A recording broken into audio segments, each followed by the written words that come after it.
Pillar to post and coast to coast, this is The Law. Live audio wrestling. John Pollock here in Orlando. It is WrestleMania weekend. We are here at Evolve, joined by one of the standouts in the organization. He is Hamilton's own Ethan Page. And Ethan, I can't believe it's taken us this long to have an interview. I've wanted to chat with you for a while. You have been doing great things, and thanks a lot for this time. No problem. I was really shocked you didn't say fellow Canadian. Well, there's still a Toronto-Hamilton divide, but we are Canadians. Yeah, Ontario. The world's largest hometown, Canada. You have been one of the biggest performers, I think, in Evolve, and one of the key things in watching you are your promos. And from the first time I saw you at the Transact Club, that was something that you always excelled at. And I know you had a stand-up comedy background. Yep. How instrumental was that for you in transferring that over to your character? So I only ended up doing stand-up comedy twice, and with hecklers like this man right here, ACH, the thing is to be a consummate professional. People can try and steer you off of your path, but no matter what, people always interrupt, and they always try and make themselves a part of the show. But you got to remind yourself, Ethan Page is the show. So when you have a microphone in your hand, or someone has a microphone in their hand and they're putting it in your face, you have to use that time to the best of your ability. And that's all I really took from those 2 times I did stand-up comedy, but I've done stage acting as well. Is that all that you've only done twice? Twice. It was just a personal challenge for me. Someone said it's impossible, you'll never be able to do it. And I said, no, I'll do it. I think it was exactly like professional wrestling. It's a live audience. It's embarrassing and very nerve-wracking when you start. You're trying to convince people to believe things that are coming out of your mouth, and I'm trying to do the same thing in the ring. So Absolute Comedy, Young and Eglinton. Do I have it right? that was my second and last time I've ever done it. I follow the career of Ethan Page. I'm up on my Ethan Page history here. As you look at just the overall scene, I mean, you're someone that is very hands-on when it comes to video editing and putting out things, really getting across.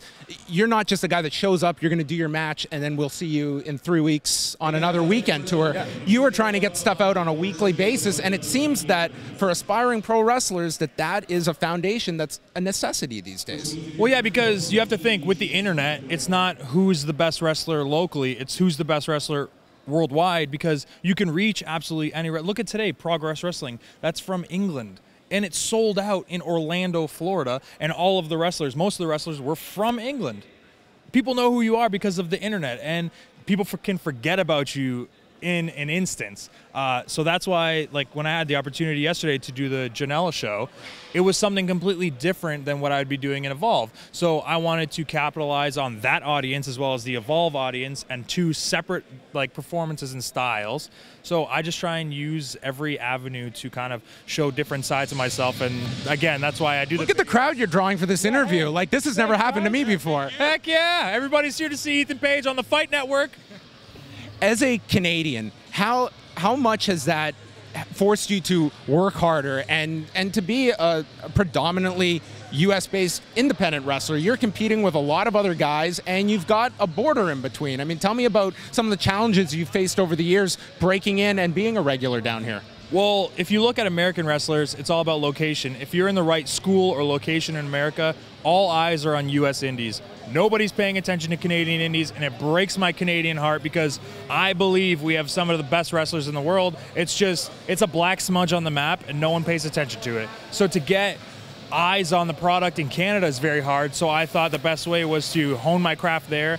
I had about 7 years experience before I actually broke out in the American Indies through AIW and AAW, which reached out to PWG and Evolve. And I don't know, it's a pride thing for me too, because I've been doing it so long. This is my 10th or 11th year in wrestling, so I'm more seasoned when it comes to opportunities like Evolve, so I am already confident and ready, and that's not gimmick. It's all ego all the time.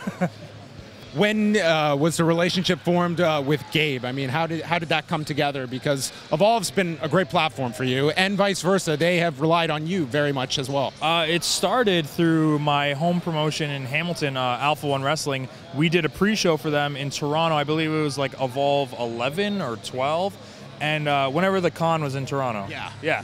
And that's when the relationship started, and Gabe actually told me he wasn't interested in me whatsoever. And I took that as a personal slight and hit the indies as hard as I could to prove him wrong, and that's exactly what he admitted to me was, okay, you proved me wrong. We have a spot for you now, and I do want you on my show. And then since then, it's been kind of, I don't know, that fire is still there. I never want him to say that hiring me was a mistake.